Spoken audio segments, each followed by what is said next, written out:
សូមទៅដល់លោកគ្រូអ្នកគ្រូមកដល់ឲ្យទីគ្រូនោះទៅពីរបស់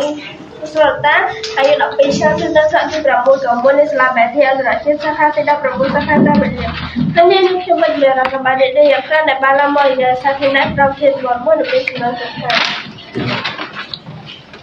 តែរបស់កម្ពុជាប្រជាធិបតេយ្យខ្មែរក្រហមនៅរយៈពេលប្រហែលឆ្នាំហើយបានកំណត់រំលាយដល់គោលដល់ឬក៏នៃប្រទេសកម្ពុជាវិញខ្លះ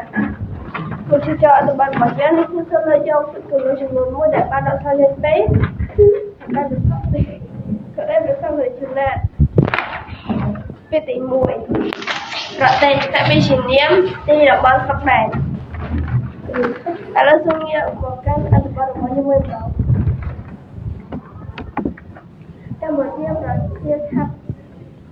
តេយ្យគឺឈ្មោះនៃរដ្ឋដែលគ្រប់គ្រងដោយខ្មែរក្រហមនៅរយៈឆ្នាំ1975និង1979ដែលបានដឹកនាំប្រទេសអធិបតេយ្យកម្ពុជាវាត្រូវបានបង្កើតឡើងនៅពេលដែលកងកម្លាំងខ្មែរក្រហម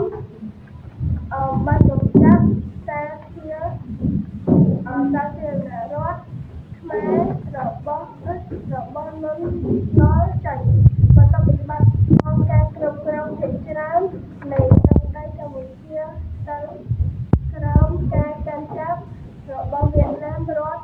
នេះបានរស់រានជារដ្ឋស្រមាដែលគ្រប់គ្រងដោយចិននៅខែមិថុនា1982ពួកខ្មែរក្រហមបានបង្កើតរដ្ឋាភិបាលចម្រុះកម្ពុជាប្រជាធិបតេយ្យជាមួយក្រុមពួកតបព្រៃមិនមែនពីរទៀតដែលទទួលបានការស្គាល់ដោយអន្តរជាតិរដ្ឋនេះត្រូវបានដាក់ឈ្មោះឡើងវិញថាកម្ពុជាឆ្នាំ1990ซึ่งដំណើរការរហូតដល់សន្តិសិទ្ធិកិច្ចព្រមព្រៀងសន្តិភាពប៉ារីសខ្មែរដែលគ្រប់គ្រងដោយសបក្នុងឆ្នាំ1991ពីចុងក្រោយខ្ញុំសូមអរគុណដល់លោកគ្រូអ្នកគ្រូនិងមនុស្សអ្នកស្អាតដែលបានជំនួយ